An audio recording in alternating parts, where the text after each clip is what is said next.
கர்த்தருக்கு ஸ்தோத்திரம். தேவனுக்கு மகிமையான தேவனுடைய பிள்ளைகளே, தேவனுடைய வார்த்தை வெளிப்பட்ட நேரத்துல தேவனுடைய வார்த்தை நம்ம அநேக காரியம் கற்றுக்கணும். தேவன் தாமே நம்மளை வழிநடத்த வல்லவராக ஒவ்வொரு நாளும் வேத புஸ்தகத்தை எடுத்து நம்ம படித்து ஒவ்வொரு காரியமும் நாம் கற்றுக்கொள்ள வேண்டும். நீங்க யாக்கோபிலே 4:7 நீங்கள் பார்க்கும்போது பிசாசுக்கு எதிர்த்து, அப்ப நம்ம பிசாசுக்கு நம்ம எதிர்த்துங்கன்னா என்ன பண்ண, முதல் தேவனுக்கு கீழ்ப்படிந்தா அவனாலதான் பிசாசுக்கே எதிர்த்து நிற்க முடியும். நீங்க நிறைய நேரத்துல இந்த பிசாசுக்கு எதிர்த்து நிற்கணும்னு சொல்லிட்டு ஒரு சில காரியங்கள் செய்யணும், ஆனா பிரச்சனை உள்ளவங்களாம் மாட்டுவாங்க. நான் அப்படி ஜோம் தான் நான் இப்படி கிடக்கிற இவ்வளவு வியாதிப்பட்டிருக்கேன். ஏன்னா கவனிங்க, நிறைய இடத்துல வசனம் சொல்லிட்டு போறாங்களா, நீ ஆகையால் நீங்கள் தேவனுக்கு கீழ்ப்படிந்து பிசாசுக்கு எதிர்த்து அப்பொழுது அவங்களுக்கு ஓடி போவான். அப்ப அவங்க ஓடணும்னு சொன்னா நீங்க என்ன பண்ணணும், தேவனுக்கு கீழ்ப்படிந்தவளாய் மாற வேண்டும். பிசாசை எதிர்த்து நிற்கணும். பிசாசு நிறைய நேரத்துல நம்மள பாவம் செய்ய வைப்பான். நாம் பாவத்துக்குள்ள தள்ளப்படுவோம். பாவம் நம்முடைய வாழ்க்கையில் என்ன பண்ணும், கிரியை செய்யும். இந்த பாவத்துல நீங்க வெளியே வரணும்னு சொன்னா நிறைய நேரங்கள்ல கவனிச்சுங்களா, நாம் தேவனோடு கூட ஐக்கியம் இல்லாம பிசாசை எதிர்த்து நிற்க முடியாது. இயேசு ஜெபம் பண்றார். இயேசு ஜெபம் பண்ணி உபவாசம் முடிச்சுட்டு வராரு, பிசாசு வந்து நிற்கிறான். இந்த பிசாசு அவர் எப்படி நிற்கிறார், வசனங்களை கொண்டு எதிர்த்து நின்றார், வார்த்தை கொண்டு எதிர்த்து நின்றார். அப்படி நம்ம ஒவ்வொரு நாளும் அந்த வார்த்தைகளை கொண்டு எதிர்த்து நிற்க கற்றுக்கொள்ள வேண்டும். உங்க வார்த்தை கொண்டு இல்ல, தேவ வசனங்களை கொண்டு எதிர்த்து நின்றாதான் அவைகளை ஜெயிக்க முடியும், நாம் அவைகளை மேற்கொள்ள முடியும். கவனிங்க, ஒரு வசனத்தை பாருங்க, மத்திய புத்தகம் 4ஆம் அதிகாரத்துல முதல் வசனத்தை பார்க்கும்போது இயேசு பிரதித்திரமாக, அப்ப இயேசு பிரதித்திரமாக என்ன சொல்றது, பிசாசு சொன்ன காரியங்களுக்கு அவர் கீழ்ப்படியவில்லை. சோதிக்கும்படிக்கு கொண்டு போனால் அந்த சோதனை நேரத்தில் என்ன பண்ற தெரியுமா, தேவ வசனங்களை கொண்டு ஜெயம் பெற்றதாய் மாறினார். வேதத்துல நிறைய பேரு அப்படி செய்ய முடியாம தோல்வியை சந்தித்தார்கள். பிசாசுடைய ஏவுதல்ல அவங்க சிக்கி கொண்டாங்க. பிசாசு ஏவும் போது அவர்கள் மாட்டிக்கொண்டார். பிசாசு அவங்க என்ன பண்ணுச்சு, வேற ரூட்டுக்குள்ள கொண்டு போயிடுச்சு. இன்னைக்கு இஸ்ரவேல்ல நிறைய பேரு என்ன நாங்கன்னு சொன்னா, இந்த ஏவுதலுக்குள்ள மாட்டிக்கொண்டு அவர்கள் நிறைய வேதனைப்பட்டார்கள். தேவ கோபத்துக்கு ஆளானார்கள். யார் பண்ணுது, பிசாசு பண்றான். இப்ப பிசாசு தான் பண்றான், சாத்தா தான் அதை செய்யறான். நீங்கள் அறிந்து கொள்ள வேண்டும். எப்ப அறிந்து கொள்ள முடியுதுன்னா, தேவனுக்கு நீங்க கீழ்ப்படிஞ்சா அவர் உங்களுக்கு உணர்த்துவாரு. வசனங்களை கொண்டு என்ன பண்ணலாம், ஜெயம் பண்றான். நீங்க நிறைய வீட்டுக்குள்ள பிரச்சனை பிரச்சனை பிரச்சனை பிரச்சனை. ஏன்டா பிரச்சனை காரணம், நீ தான் ஏதோ ஒன்று பண்ணிருக்க, அதனாலதான் பிரச்சனை வந்துருது. ஏன் இப்படி பண்ணுன்னு எனக்கு தெரியாது. ஏன்னா பிசாசு என்ன பண்ணவனுக்கு தந்திரமா இதை செய், இப்படி நட, இப்படி பண்ணுன்னு சொல்லி உனக்கு தந்திரத்தை கொடுத்து நீ என்ன பண்ற, அதன்படி செய்து இன்னைக்கு பிரச்சனை உள்ள மாட்ட. அப்ப நீ தேவனுக்கு கீழ்ப்படி நடக்கும் போது தேவன் அவைகளை எதிர்த்து நிற்க ஒரு பலனை தருகிறவரா இருக்கிறார். தேவன் அப்படி செய்யக்கூடிய 1 நாளாம் எடுத்துக்கொள்ளுங்க, 21:1 வாசிங்க. சாத்தான் இஸ்ரவேலுக்கு விரோதமாய் எழும்பி இஸ்ரவேலை தொகை எடுக்கிறதற்கு தாவீதை ஏவி விட்டது. யாரு பண்ணுது, சாத்தான் பண்ணாம பாருங்க. ஆண்டவருக்கு இந்த தொகை எடுத்து பிடிக்காது. இப்ப சாத்தான் இவங்க கூட இவ்வளவு கூட்டம் இருக்காங்க, அதை ஜெயிக்க முடியுமா, அதை பண்ண முடியுமான்னு சொல்லிட்டு பாரு, கணக்கு பாரு, கணக்கு பண்ணு, கணக்கு பார்க்க வச்சுட்டான்.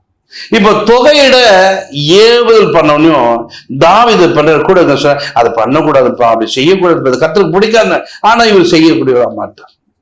இப்ப செய்ததுனால பிரச்சனை அவர்கள் வாழ்க்கையில குறிக்கிட ஆரம்பிச்சு, பிரச்சனை உள்ள ஒரு மனிதன் மாறிட்டார் என்று சொல்றாரு பாருங்க. நிறைய நேரங்கள்ல தேவன் சொல்லாத நம்ம செய்வோம்னு சொன்னா பலவிதமான பிரச்சனைகள் உள்ளவராய் மாறுவோம். அங்கே தேவன் 3 விதமான காரியங்களை அவருக்கு முன்பாக வைக்கிறார்.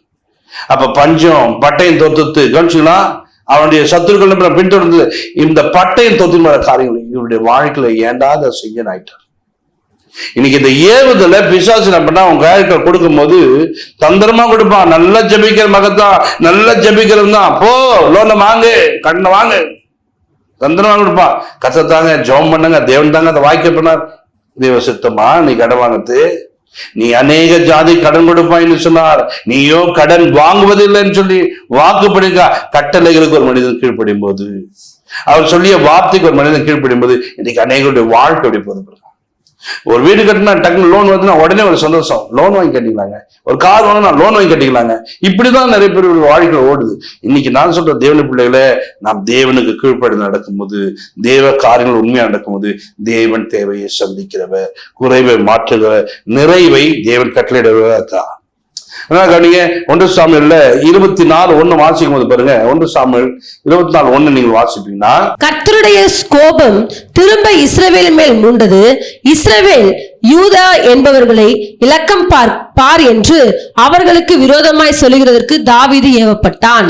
இப்ப தாவீது திரும்ப நம்ம யூத ஜனங்களை இலக்கம் பாரு, அவளை பாரு இப்படி சொன்ன மாத்தத்துல கர்த்தருடைய கோபம் மூண்டது. நீங்க நல்லா கவனிங்க, சாத்தால் சொல்றத நீங்க கீழ்ப்படிஞ்சிட்டீங்கன்னா உங்க வீட்டுக்குள்ள கர்த்தருடைய கோபம் வர ஆரம்பிச்சு.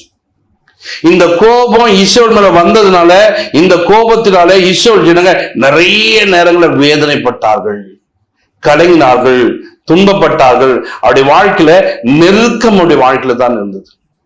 கண்ணீருள்ள ஒரு வாழ்க்கை வாழ்ந்து கொண்டிருக்காங்க. அவருடைய வாழ்க்கையில இவ்வளோ காரியங்களை ஜெயித்து வந்து தேவனே கூட வந்து கூட அவங்க பிரச்சனை மாறல. நல்லா வந்தவங்க திரும்ப அடிமதத்துக்கு போறாங்க. ஏன்டா இவ்வளவு பிரச்சனை வருது உங்க வாழ்க்கையில? ஏன் அப்படி நெருக்கப்பட்டாங்க? 4 வருஷம் ஏன் அந்த துன்பப்படுறாங்க? ஏன் அப்படிப்பட்ட காரணம் வருதுன்னு சொன்னா, தேவ பிள்ளைகளே, சாத்தானுடைய ஏவுதலுக்கு ஒரு மனிதன் கீழ்ப்படும். இங்க பாத்தீங்கன்னா நீங்க ஆதாம் ஏவாளை பாருங்க. அவங்க சுகமா இருந்தாங்க, நல்லா போயிடுச்சு, அவங்க வாழ்க்கை நல்லா இருக்குது. அவங்கள ஆண்டவர் நல்லா ஒரு பெரிய தோட்டத்தை உண்டு பண்ணி அந்த தோட்டத்தை நடுவில் அவங்களை வச்சு மரம் செடி கொடிகள் எல்லாத்தையும் உண்டு பண்ணது மாத்திரம் இல்ல, அங்கே பாருங்க மிருகங்களால் எல்லாத்தையும் உண்டு பண்ணி அவை எல்லாம் பேர் சொல்லி அழைக்க முடியும் வைத்தார். ஆனா இந்த சாத்தான் குறுக்கிட்டான் பாருங்க, எதை புசிக்க கூடாதுன்னு சொன்னாங்களோ அதை புசித்தான். அதை சாப்பிட்ட மாத்திரத்துல இப்போ சந்தோஷமா நல்லா இருந்த குடும்பம் எந்த இடத்துல நல்ல வாழ்க்கை வாழ்ந்தாங்களோ அங்க இருந்து வெளியில போகக்கூடிய ஒரு சூழ்நிலை, தோட்டத்துக்குள்ள வெளியே போகிறாங்க. பாத்தீங்களா சாத்தான்? பாத்தீங்களா? அவன் ஏவுதலுக்கு, அவனுடைய காரியங்களுக்கு ஒரு மனிதன் கீழ்ப்படிவான்னு சொன்னால் அங்கதான் உங்க வாழ்க்கையில பிரச்சனை வரும். இன்னைக்கு உங்க வாழ்க்கையில சாத்தான் பேசுறது எது, தேவன் பேசுறது தெரிந்து கொள்ள வேண்டும். வேதத்தில் நீங்கள் பார்க்கும் போது பாருங்க, ஒரு மனிதன் பேதுரு என்ற ஒரு மனிதன் இருக்கா.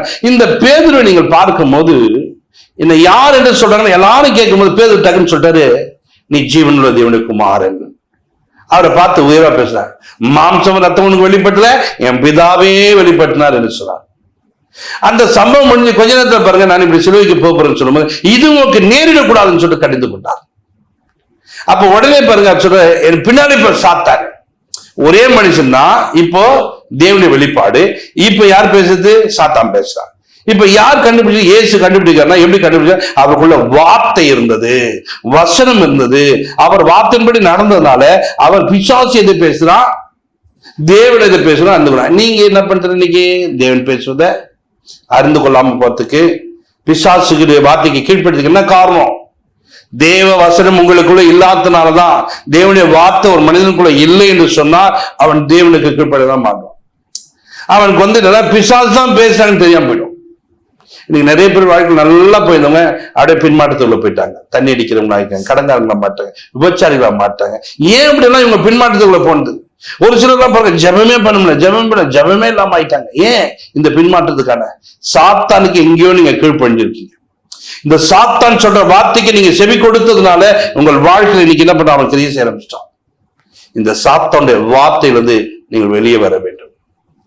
தேவ வார்த்தை என்ன சொல்லியிருக்கு? தேவ வசனம் பைபிளை படி, பைபிளை படி, படிக்க படிக்க படிக்க படிக்க படிக்க படிக்க படிக்க அங்கதான் உங்களுக்கு என்ன தெரியுமா? சத்தியத்துக்குள்ள வரும்போது சாத்தானை எதிர்த்து நிற்கக்கூடியவர்கள். தேவனுக்கு கீழ்ப்படிந்து பிசாசுக்கு எதிர்த்து நில்லுங்கள். கீழ்ப்படிவது ரொம்ப முக்கியம். அப்படி கீழ்ப்படிய கற்றுக்கொள்ள. என்ன புத்தகத்துல 25:3 நீங்க வாசிக்கும் பாருங்க. இப்படி இஸ்ரவேலர் பாகால் பேயோரை பற்றி கொண்டார்கள், அதனால் இஸ்ரவேலர் மேல் கர்த்தருடைய கோபம் மூண்டது. இப்ப கர்த்தருடைய கோபம் மூடுற இடம்லாம் பாத்தீங்கன்னா சாத்தானுடைய சொல்லு, சாத்தானுடைய பிள்ளைகளுடைய சொல்லு. இப்ப பாருங்க, எங்க அக்கா சொன்னாங்க, எங்க அம்மா சொன்னாங்க, அவங்க ரட்சிக்கப்படாதுங்க, அவங்க ரட்சிப்பில்லாதவங்க. அவங்க சொல்லுவாங்க இன்னைக்கு இதை செய்யாத, இதை பண்ணாதன்னு. உடனே பிறகு அதை கீழ்ப்பிடிச்சுவாங்க. இன்னைக்கு நம்ம வெளியில போலாம், இன்னைக்கு தேவனோடு கூட உபவாச ஜபம் மற்ற காரியங்கள் ஏதோ ஞாயிற்றுக்கிழமை ஆலயத்துக்கு போக வேண்டிய சூழ்நிலை. ஆனா இவங்க ரட்சிக்கப்படாதவங்க ஒண்ணு சொல்லுவாங்க பாருங்க, அவங்களோட சேர்ந்து போயிடுவாங்க. இப்ப இவங்க பாகால் பேயோரை பின்பற்றதுனால தேவனுடைய கோபம் இவங்க மேல முடிச்சு. நான் உன்னை நடத்தி வர, நான் உன் தேவையை சந்திக்க, நீ என்ன பண்ற? என்ன விட்டுட்டு என்ன தேடாத ஜனத்துக்கிட்ட என்ன பண்ற? நீ நெருங்குற, பழகுற, பிரச்சனை உள்ளவர்களாய் மாறினாங்க. தேவனுடைய கோபம் உங்க வாழ்க்கையில மூட ஆரம்பிச்சுன்னா உங்க வாழ்க்கை அப்படியே மாறும் பாருங்க. சங்கீதம் 90 அவர் ஜபிக்கும் போது பாருங்க 7-14 வாசிக்கும் போது பாருங்க, நாங்கள் உமது கோபத்தினால் அழிந்து உமது உக்கிரத்தினால் கலங்கி போகிறோம். எங்கள் அக்கிரமங்களை உமக்கு முன்பாகவும் எங்கள் அந்தரங்க பாவங்களை உமது முகத்தின் வெளிச்சத்திலும் நிறுத்தினீர்.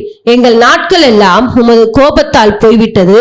ஒரு கதையை போல் எங்கள் வருஷங்களை கழித்து போட்டோம்.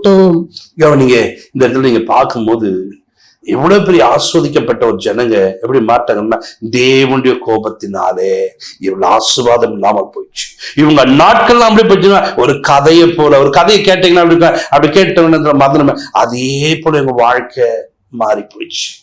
ஏன் இப்படி மாறதுக்கான காரணம், ஒரு மனிதன் தேவனுடைய கோபத்துக்கு ஆளாக்கூடாது. எப்ப கோபத்துக்கு ஆளாகிற, சாத்தானுக்கு சொல்லுக்கு நீங்க கீழ்ப்படியும் போது, சாத்தானுடைய திட்டங்களுக்கு நீங்க கீழ்ப்படியும் போது, சாத்தான் என்ன சொல்றோம் அதுக்கு செய்து. சாத்தான் பேசுறேன் எனக்கு எப்படிங்க தெரியும், பிசாசு பேசுறேன் எனக்கு எப்படி தெரியும்? வசனம் இருந்தா யார் பேசுறாங்கன்னு கண்டுபிடிக்க முடியும். வசனம் இல்லைன்னா எப்படி கண்டுபிடிக்கணும்?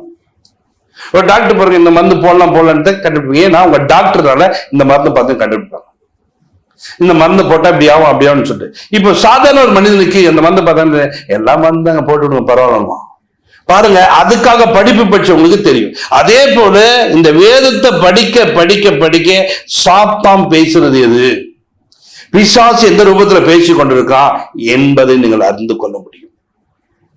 அவைகள் மத்தியில நீங்க என்ன பண்ணணும், ஜெயிக்கணும். நிறைய நேரத்தில் ஜெயித்து காட்ட வேண்டும்.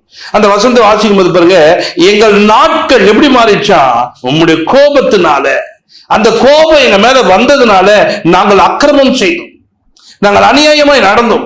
இது என்னச்சுன்னா எங்களுக்கு முன்பாக, முகத்துக்கு முன்பாக வந்து நிற்கும் போது தேவனுடைய நன்மை நாங்கள் பெற்றுக்கொள்ள முடியாம போயிடுச்சு.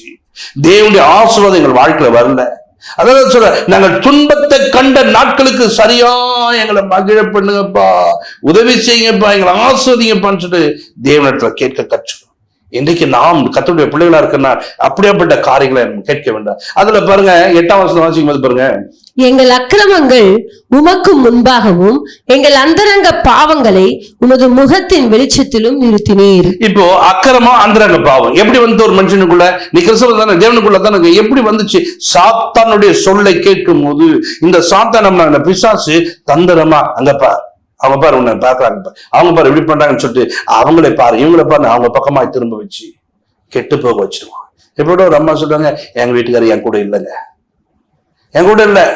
ஏன் அவங்க மனைவியோட இல்ல, சின்ன வயசு, ஏன் இல்லாம போனாங்க? காரணம் தெரியுமா? சாத்தானுடைய ஏவுதல். எப்படி சபைக்கு போய் சத்தியத்தை கேட்காம வார்த்தைப்படி வாழாம இருக்கு, அப்பவே சாத்தானம்னா அவனை ஈஸியா ரூட்டை மாத்திடுவான். இப்ப முகத்துக்கு முன்பாக இருக்கு பாருங்க, தேவனுடைய கோபத்துக்கு வரத்துக்கு காரணம்னா இந்த மனுஷனுக்குள்ள என்ன இருந்துச்சுன்னா தேவனுடைய வார்த்தைக்கு கீழ்ப்படியாது, தேவனுடைய வார்த்தையின்படி நடக்காது. இப்படிப்பட்ட ஒரு வாழ்க்கையில நீங்க வெளியே வருவதற்கு நீங்கள் பிரயாசப்படுங்க. இப்படிப்பட்ட வாழ்க்கை எங்கள் வாழ்க்கையில நான் இருக்கக்கூடாதுப்பா, இப்படி நான் வாழ்ந்து கொண்டிருக்கேன், என் வாழ்க்கையை மாத்துங்க. உட்காந்து ஜெபம் பண்ணுங்க, ஜெபம் பண்ணிட்டு வேதத்தை வாசிங்க, எனக்கு நீங்க கற்றுக் கொடுங்க. உங்க வார்த்தை நான் கேட்காம இல்லாம சாத்தானுடைய வார்த்தையை நான் முக்கியம் கொடுத்தேன். சாத்தானுடைய வார்த்தையை கேட்டு நான் ஒரு கடன்காரனா இருக்கிறேன். இன்றைக்கு நான் சாத்தானுடைய வார்த்தையை கேட்டு என் சரீரத்துல பல விதமான வியாதியோடு இருக்கிறேன். ஆண்டவரே, என் வாழ்க்கையில ஆண்டவரே இந்த நாள்ல நான் வியாதிப்பட்டிருக்கேன். ஒரு அம்மா என்கிட்ட பேசு, ஏன் எங்களுக்கு சுகரியா, எனக்கு எங்க அம்மாவுக்கு இருந்துச்சு, எங்க அப்பாவுக்கு இருந்துச்சு. நான் உடனே சொன்னேன், உங்க அம்மா தெரிஞ்சு உங்க அப்பா தெரிஞ்சு சொல்லுன்னு கிடக்காது. நீ யாருடைய பிள்ளைன்னு கேட்டேன். ஏசப்பா பிள்ளை. ஏசப்பாக்கு சுகர் இருந்துச்சான்னு கேட்டேன்.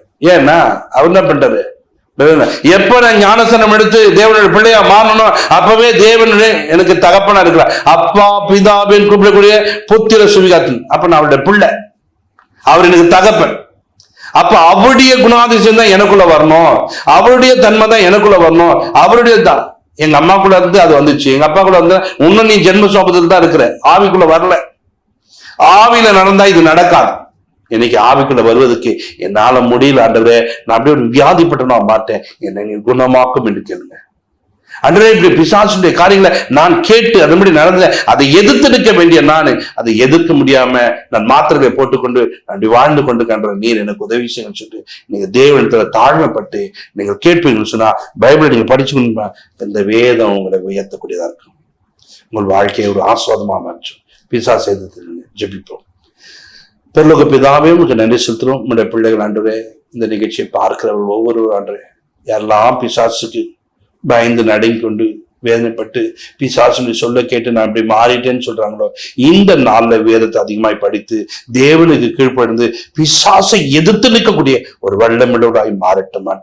நிறைய நேரத்துல நீர் கொடுக்கிற ஆசீர்வாதங்களை பெற்றுக்கொள்ள முடியாததுக்கு, பெற்றுக்கொள்ளாம போவதற்கு அன்றே இப்படியாப்பட்ட சத்தியங்களை அன்றே வேத வசனங்களை கேட்காமல் போவதனால தான் எங்கள் வாழ்க்கையுடைய மாறிட்டு ஒவ்வொரு நாளும் வேதத்தை வாசிக்கட்டும், படிக்கட்டும், அவைகளை என்று எடுத்து தன் மனதில் வைத்துக்கொண்டு பக்தியாய் சாட்சியாய் வாழ கிருபை தாரும். இயேசு கிறிஸ்துவின் ஜெபத்திற்கு நல்ல பிதாவே, ஆமென்.